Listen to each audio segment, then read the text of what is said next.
Hello, welcome to the BIM Student. I'm your host Chetna Chauhan. Welcome to our second recap episode. In this episode, I'm going to talk about my takeaways from our next three guests. Yigit Karanfil, who talked about managing BIM across different disciplines, Dixon, who talked about generative design, and Arash Shahi, who talked about information exchange standards.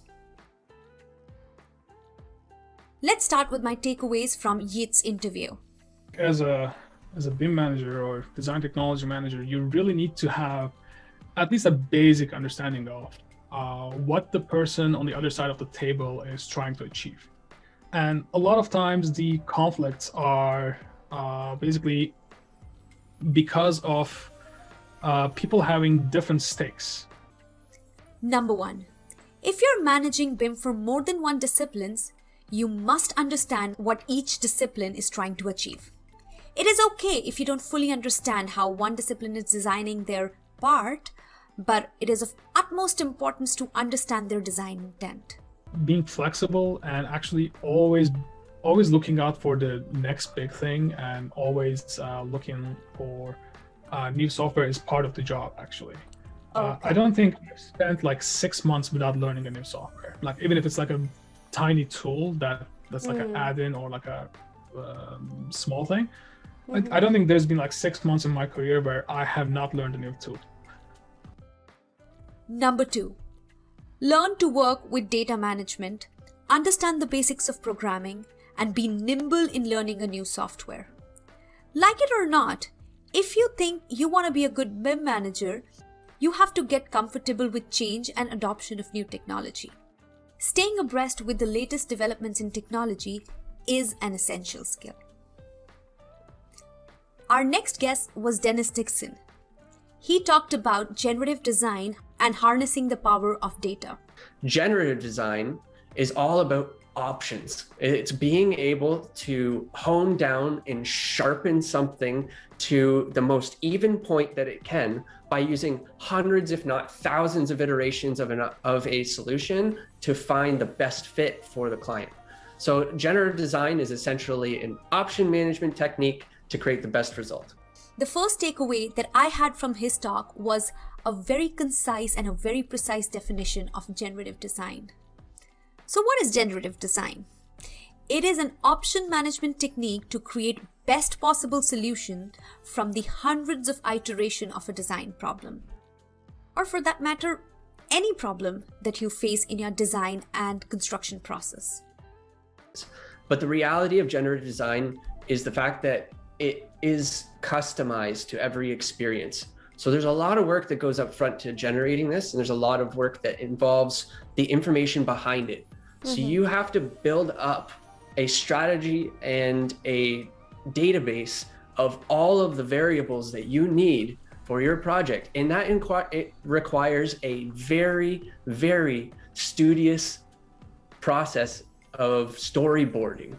And that is super important to generative design. So data is that big mandatory piece. The next takeaway was that if you want to start your journey of making generative design as a prime options management technique, follow two rules. Number one, start small.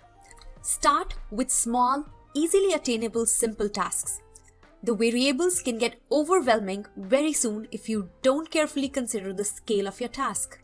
And once an easy task is accomplished, we can move to bigger and more complex issues. Ask for, a perimeter of this object and ask it to define what's inside it. You would say that I need a length and width of this object to generate the very different ideas that I have. Okay. But once you introduce something like this, which doesn't have a length and width, it ruins the whole experience. So you have to do homework to cater to every experience. Number two, do your homework. Make an exhaustive list of parameters and variables that could vary in each option. A detailed storyboarding is essential to this process. Data mining and data management is what will actually take you to an enhanced result from generative design.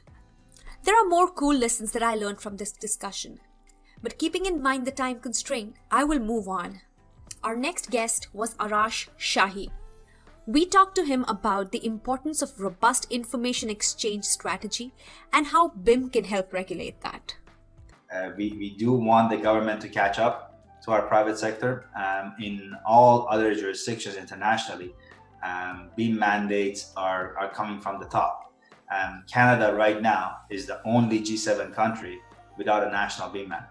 So it's a question of when, not if, that we're gonna have some sort of a BIM mandate here in Canada. And when that happens, our municipal sector needs to be ready to adopt it.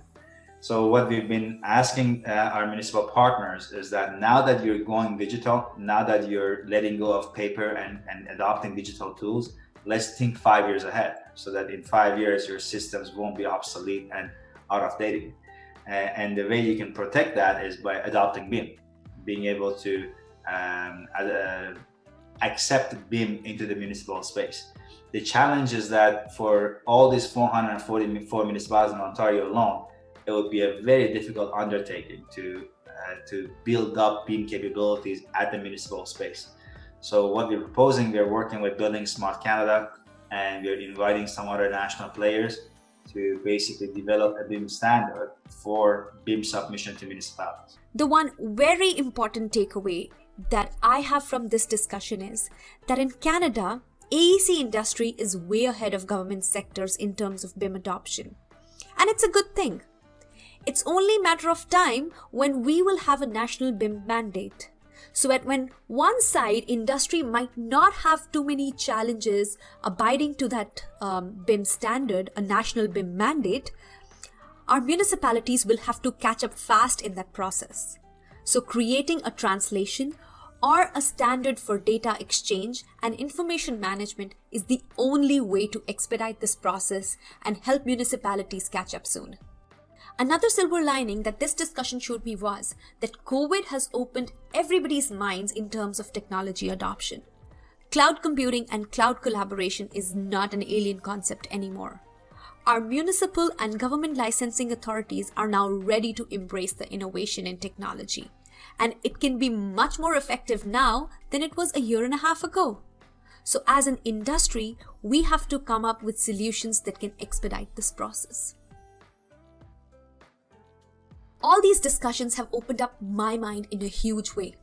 If they have opened up your mind or you have more questions, I welcome you to leave the comments in the comment section if you're watching this on YouTube, or you can email us at info@bimwise.com with your suggestion, with your questions, and any other feedback that you have. Many of our guests are going to come back for another episode, and I will make sure all the good questions are being asked to them. Thank you, and tune in next week for another round of The BIM Student.